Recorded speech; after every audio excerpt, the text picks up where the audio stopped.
The most adversity that I've ever experienced in my life was wearing a wire and the FBI telling you, Mark, if they catch you, they're going to kill you. Mark Whitaker is the whistleblower on the largest price-fixing scandal in U.S. history. I had a choice to either wear a wire for the FBI or get arrested, and I sure didn't want to be arrested at age 34. But he'll tell you the true whistleblower was his wife, Ginger, a Christian, and at the time, Mark was not. Hear more of his incredible story on this episode of GPS, God, People, Stories. It's an outreach of the Billy Graham Evangelistic Association. I'm Jim Kirkland. Before he became a whistleblower, Mark Whitaker thought he had it all. By the time he was 32, he was a millionaire and a high-level executive. But it wasn't enough. Billy Graham often shared how knowledge and wealth cannot satisfy a man's soul. Suppose he had all the knowledge and all the wealth and all the power in the whole world today and lost your soul. And many of you are doing just that. You gained in your circle of world, but deep in your heart, something is missing. You don't know what it is. And you'll hear Billy Graham identify what's missing later in this episode. In the meantime, if you've got spiritual questions, now or at any point, feel free to head on over to our website. That is findpeacewithgod.net. That's findpeacewithgod.net. Now, if you'd prefer to talk or pray with someone, you can call the Billy Graham prayer line anytime, day or night. The number is 855-255-7729. That's 855-255-PRAY. GPS. God, People, Stories. Mark Whitaker was born into a Christian home in Cincinnati. The year was 1957. He grew up going to church with his parents, so he learned about Jesus, but he never accepted him as his Lord and Savior. Graduating from high school, Mark had other things on his mind. When I went to college at Ohio State University, full scholarship, only child out of 4 to go to college and have a bachelor's and master's from Ohio State University in the sciences, PhD in biochemistry from an Ivy League university, Cornell University. Parents didn't have to pay any tuition or living expenses for 8 years. Those 8 years of college, it erased everything I had faith-wise. I think my parents planted a good seed, but I never met one Christian professor in 8 years. Not one. In fact, he had a number of professors who said, if you believe in God, you cannot be a PhD scientist at Cornell. Because these professors were educated, some of them, in fact, were even up for Nobel Prizes, Mark chose to believe them over his Christian parents, who hadn't gone to college. The strong opinions of his professors deterred Mark from exploring God, and he even encouraged his young wife, Ginger, to follow suit when she said she wanted to attend a Bible study and go to church. And I said, Ginger, I'm just a year or 2 away from finishing my PhD in biochemistry, and I'm telling you, I have some of the best scientists in the world I'm learning from. God doesn't exist, and you're wasting your time. And she did not go to the Bible study, did not go to the church. So I was even adversarial when faith came up because of what I heard for 8 years through my education. Mark and Ginger met in junior high school. So we grew up in the same town, went to our high school proms together, and we got married after we finished Ohio State University. Before I started at Cornell for my PhD, we got married right prior to that to move into New York. And I can remember that she was working in the astrophysics department when I was getting my PhD in biochemistry. I remember her coming across the street to our department to see me during lunch in biochemistry. When Mark finished his PhD at Cornell, the biotech industry was booming, and he had his pick of jobs to choose from. His first job after graduating was at Ralston Purina in St. Louis with a 6-figure salary. There's not many people making over 100,000 in 1983. And I tell you, I started getting sucked up in that. I mean, it started meaning a lot to me, the materialism, and we had about a 3,000 square foot home, which was our first home at age 25. As he was quickly climbing up the corporate ladder at Ralston Purina, he was approached by the head of the world's largest food additive company. So I was doing a joint venture with Archer Daniels Midland, and ADM was the 56th largest publicly traded company in America.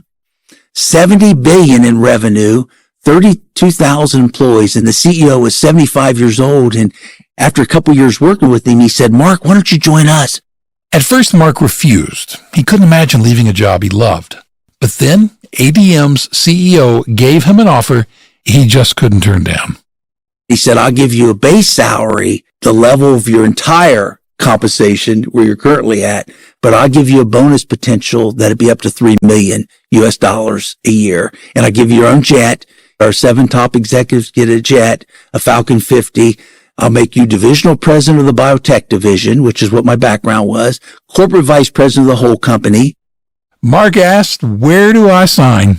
And then he told Ginger the news. She said, you didn't do it for the money, did you? And I said, well, it is a lot more compensation, about tenfold what I'm currently making, but it's an opportunity of a lifetime. And being age 32, someday I could be the CEO of that company. The CEO's 75 years old that's hiring me. She said, as long as you thought it through, but don't do it just for the money. Make sure it's the right role, the right company that's making a difference, having an impact. She talked like that, but I talked all about compensation. In addition to his compensation package, Mark also got help from the CEO to buy the CEO's sprawling estate. It included a 13,000 square foot home, 15 acres of land, riding stables, and that's just the tip of the iceberg. And I bought his home that week. So I had a jet given to me my first week there. My third week, I had a mansion. Ginger had not seen either one yet. Ginger hadn't seen any of it because she had stayed behind in Germany where they'd been living until their 3 young children finished out the school year. When she saw the house, she asked Mark, why do we need something like this? And she had a similar response when he offered to buy her a Ferrari. Ginger had begun to see life from a different perspective, an eternal perspective. A nurse had poured into Ginger while her mom was sick in the hospital for almost 10 months. During that time, Ginger had become a Christian. And so she was already real heavy into Jesus and God at this point. And I looked at it, well, she's busy doing what she's doing. I could be busy earning more money. And so I said, as long as she's happy, go do it, even though I didn't believe any of it. At the same time, though, Mark couldn't comprehend his wife's peace and contentment, no matter what the circumstances were. I get a Ferrari, and 2 weeks later, I'm thinking, what's next? I get a corporate jet, a Falcon 50, and a month later, I'm thinking, there's got to be a better plane than this. But Ginger is just so content, and I wish I had what she had. After Mark had been working at ADM for 2 years, the vice chairman came to his office and said he was in line to be ADM's next president. But the new role came with a cost. He said, Mark, I'm going to share this. It's pretty sensitive, but we've been meeting with our competitors for about 12 years, and we work with them instead of competing with our competitors, and we fix the prices, and we're all earning so much more money by working together instead of competing with each other. Mark immediately told him that's not legal. ADM was breaking antitrust law, but the vice chairman pushed back. He said, Mark, everybody does it. If you're in the commodity business, this is the way business is done. And I'm thinking, I'm 34, I'm 9 years out of college, and they've had these roles 30, 40 years. They know a lot more than me. So I was listening, believing everything they said. Mark was told that when he became president of ADM, he'd go from earning $3 million a year to $10 million a year. That was all it took to draw him in. Hook, line, and sinker. Then they started taking me to the price-fixing meetings, the international cartel meetings around the world, and they started training me to eventually, in a couple of years' time, to take that over and to lead the biggest international cartel of food additives in the world. We were earning an extra $1 billion a year, not $1 million, but $1 billion a year. So out of our $70 billion in revenue, $4 billion in profit, $1 billion came from the price-fixing scheme. The scheme was causing ADM's stock to double almost every 3 years, and that meant more money in the executives' pockets. I'm thinking 20 years from now, I'm going to be a billionaire, the way this is the track that we're on. It became an addiction at that point. I've never been a drug addict, but I've been an addict. I was addicted to greed. It became my identity. Mark's wife, Ginger, had known him since he was 14, and she knew he wasn't telling her something. For the previous 7 months, he had been quieter with her than usual, and he had spent hours, in fact, all hours of the night, on the telephone. Finally, Ginger confronted him about it. I said, I'm going to be the next COO and president of ADM. To get that position, I have to do some things that I've not talked to you about. I'm learning to lead this consortium. I didn't want to call it international cartel because it sounds so illegal. I said this consortium where we get together with companies and we each earn a lot of money, hundreds of millions, sometimes $1 billion a year extra. And she said, is it legal? Mark paused, and Ginger repeated the question. Mark admitted he'd been involved in illegal activity, but used the old excuse that everyone was doing it. Look what I'm able to do for this family. We have millions of dollars in the bank. We have millions of dollars in the stock. And she said, Mark, I'd rather have a 2,000 square foot house. I'd rather have 2 Fords in the driveway. And I'd rather have my husband back. She said, I've lost my husband these last couple years. It's so much different than the man I fell in love with in high school. Ginger shared her concern that Mark wasn't spending any time with their children, that he didn't even know what grades they were in. She said she needed time to pray. When she told me she was going to pray about it, I knew I was in trouble because there was nothing ever turned out good for me when she went and prayed about it because I was just in such a different place than her. A few hours later, Ginger told him that God had led her to a hard decision. And she said, you're only involved 7 months, something that's been going on 12 years. You have to turn yourself into the federal authorities, and you have to do it today. And if you don't do it today, I'm doing it for you. But we're doing it today. Mark argued with her. He was afraid of losing all his wealth and going to jail. But beyond that, he also told Ginger that some of the most powerful men in the world might come after him and her and their children. She said, no, I prayed about that too. God will protect us, but we're going to do it. We're going to do it today. And if you go to prison, I'll stay with you, but we're going to do it. We're going to do the right thing. And they did. They met with the FBI for hours, explaining Mark's role in the price-fixing scheme. At the end of those 4 hours, I had a choice to either wear a wire for the FBI or get arrested. And I sure didn't want to be arrested at age 34. And I agreed to wear a wire to go after the kingpins who were teaching me how to do it. The next day, 2 FBI agents put microphones on Mark's chest and used an athletic band to wrap a tape recorder around his back. He was given another tape recorder and a notebook, and they placed one more in his briefcase. The most adversity that I've ever experienced in my life was wearing a wire and the FBI telling you, Mark, if they catch you, they're going to kill you. The agents constantly reminded Mark of the danger he was in. Mark was an informant from 1992 to 1995, 3 years. And during that time, he lost 60 pounds from the stress of what he was doing. People at work thought I had cancer, that I should go see a doctor immediately, and I was absolutely falling apart and having a nervous breakdown. During the day, the wire couldn't ever come off, even if his mom called while Mark was at work or a coworker wanted to discuss a personal problem. The agents heard everything, from 6 in the morning when they wired him up until the evening when they would debrief. Sometimes I'd meet with the FBI at midnight. It was like having 2 jobs. I'd build the company during the day because I'm divisional president, and then I'd tear it down at night, working with the FBI, telling about all the dirty deeds that was going on. Originally, Mark was only supposed to wear the wire for 6 weeks. That changed when person after person bragged about their illegal activity during meetings. That bragging led to the opening of 11 different cases. But finally, after 3 years, the FBI had enough evidence.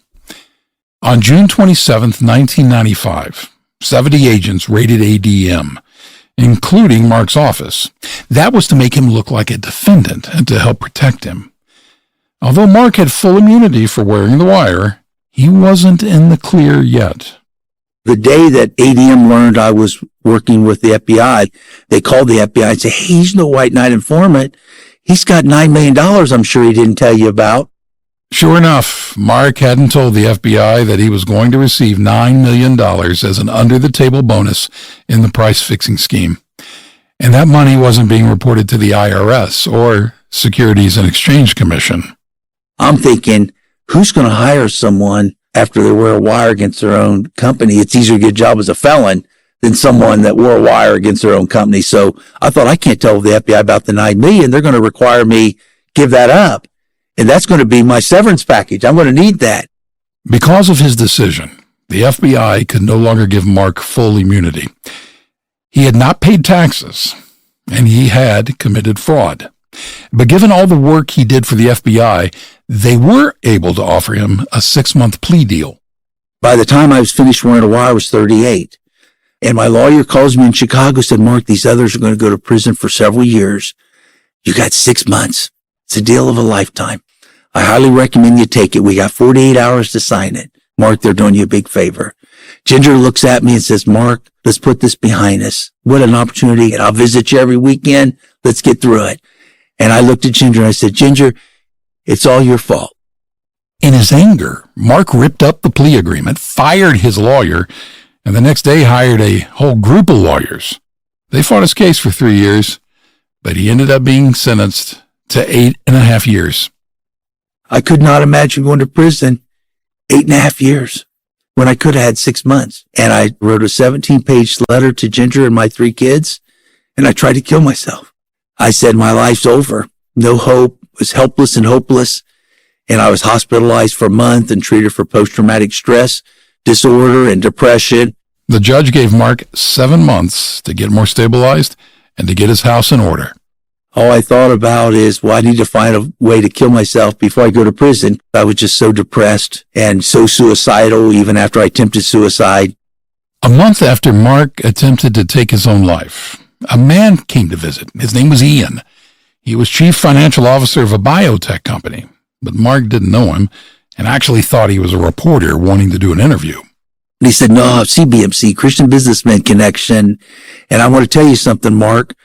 Prison's going to be the beginning of your life, and you're going to find your true purpose in your life with the journey you're ready to start. And I said, Ian, that's the craziest thing I ever heard. I'm about ready to go to prison for 8.5 years. This is not the beginning of my life. This is the end of my life. For the next 7 months, Ian spent 6 or 7 hours a week with Mark, taking time away from his own career and 5 children to tell Mark about Jesus. It started giving me hope. It made me where I wasn't suicidal anymore. I wasn't there yet. I didn't surrender my life to Jesus yet, but I couldn't erase that. Some of the best scientists in the world saying there is no God. That was the only thing that was a hurdle. During Mark's second week in prison, a man came to visit him. His name was Chuck Colson. You may recall that name as part of the Watergate scandal with President Nixon in the 1970s. Chuck Colson served 7 months in prison. He had become a Christian and started Prison Fellowship, the largest prison ministry in the world. He read about me in the Washington Post, and he saw where I got a PhD at Cornell. He had 7 years of college, a lawyer. He went to Brown University, Ivy League University. He assumed that I was told in the Ivy League there is no God, because he was told the same thing in his university years. And he said, Mark, do you think there's a PhD scientist that believes in God? Chuck started bringing Mark articles and books and more articles and more books about some of the best scientists in the world who believe in God. The first article he showed me was Albert Einstein said only God could create the universe and only God could create the man. And then he showed me a book by Sir Isaac Newton that has wrote as much about Jesus as he did about science. And I thought, boy, I never learned that at Cornell. With plenty of free time in prison, Mark read dozens of books about faith, including one titled Surprised by Faith by Don Byerly. In this book, Don Byerly, after 10 years of study, went from atheist to a Christian and believed in God and believed Jesus is the Son of God. And I finished that book on June 4th, 1998, my 3rd month in prison. And I remember getting on my knees and said, God, how could I be so wrong? How can you be a PhD scientist and not believe in God? After all the things that Chuck Colson had shared with me, and I said, God exists and Jesus is the Son of God. Once Mark got up off the concrete floor, he said, there are ways God can use me in prison. As Chuck Colson continued to disciple Mark and help him grow in his newfound faith, Mark began leading a Bible study for inmates. I look back and I would say the 8.5 years in prison were the most productive years of my life at $20 a month, because I learned for the first time in my life how rewarding it was to help someone else besides myself. You hear the word servant leadership, but I sure never experienced it until I went to prison, until I became a believer and a follower of Jesus, and it changed my life forever. After Mark became a Christian, he walked out to the visitor room and told Ginger, "I have no one to blame but myself. I could have done the right thing," and walked away and left the company. He asked for her forgiveness and for the forgiveness of their 3 kids. I would say at that point, our marriage started reconciling, because prior to that, all she heard when I was 3 years undercover, and all she heard in the courts for 6 years, all she heard that it was all her fault. I took no responsibility myself until I became a follower of Jesus, and it started changing everything. While Mark was in prison, Ginger came to visit him every weekend with the kids. And when Mark moved 3 different times to better prisons for good behavior, Ginger and their kids moved as well. They moved from Mississippi to South Carolina to Florida. Mark began praying for God to provide for his family, and God answered in a stunning way. The companies that had been cheated by the price-fixing scandal helped support Ginger and her children while Mark was in prison. It was their way of thanking her for helping to stop the price-fixing. They put Ginger back in school to be a teacher. They helped pay her house, her car. They put my kids through college and took care of my family for 8.5 years. The day Mark was released from prison, God provided again. Mark was offered a job by 4 biotech companies that he had worked for while in prison. What he had done is he had spent 20, maybe 30 hours a week reviewing patents for them at no charge. He'd done the work simply to keep his mind active in the sciences. He thought he would never be qualified to work for them since he was a felon. At 48 years old, Mark started an entry-level position at a company with a Christian CEO. He received 4 promotions and eventually became the chief operating officer of the company. Today, he is still on their advisory board. God gave me a second chance, but this time his way. We were doing prayer groups and Bible studies.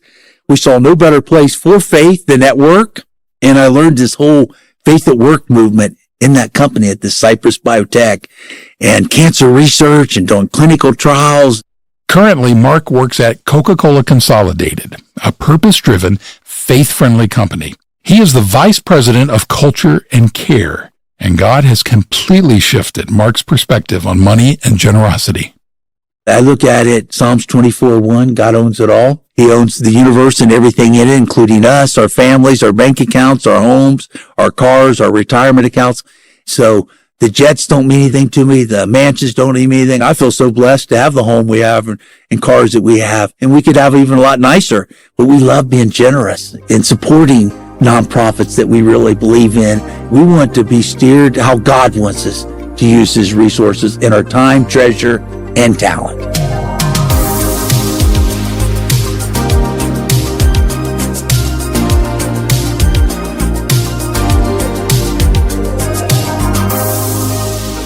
When Mark Whitaker lost all of his earthly treasures, he gained the peace and contentment that only Jesus Christ can offer. You can discover more at our website, findpeacewithgod.net. That's findpeacewithgod.net. Or if you'd like to talk with someone, pray with someone, call the 24-hour Billy Graham prayer line. The number is 855-255-7729. That's 855-255-PRAY. You're listening to GPS, God, People, Stories, a podcast production of the Billy Graham Evangelistic Association. Solomon was the richest man in the history of the world. His income was staggering. It's all listed in the Bible. But one night he sat on the top of his house in Lebanon, and he said, "It's nothing. All this pleasure, all these riches and everything, and nothing." Billy Graham. What shall it profit a man, Jesus said, if he gains the whole world and loses his soul? Suppose he had all the knowledge and all the wealth and all the power in the whole world today and lost your soul. And many of you are doing just that. You've gained in your circle of world but deep in your heart, something is missing. You don't know what it is. The thing that's missing is that personal relationship with Christ. Are you missing a personal relationship with God? You can start that relationship right here, right now, and begin experiencing peace, hope, and contentment. We can help you with that at findpeacewithgod.net. Once you're there, click on Begin a Relationship with Jesus. That's findpeacewithgod.net. Our guest on this episode of GPS, God, People, Stories, is Mark Whitaker. He was a whistleblower on one of the largest price-fixing schemes in U.S. history, a crime he was also personally involved in. I made a train wreck of my life. I gave every reason in the world for Ginger and my children to run away as fast as they could, and God held it together. I look back and I thank God that even though it took prison for me to get there, I thank God for brokenness, because that's what it took me. I had to get to the end of myself to get to know God. We're thankful for Mark Whitaker sharing his story with us. By the way, make sure you're subscribed to GPS so you don't miss any episodes. Our next one will be coming out in just 2 weeks. Also, a favor to ask, would you consider giving us a quick rating or a review on your podcast app? That action really helps more people find out about the podcast and stories of how God has worked powerfully in people's lives. I'm Jim Kirkland. This is GPS, God, People, Stories. It's an outreach of the Billy Graham Evangelistic Association. Always good news.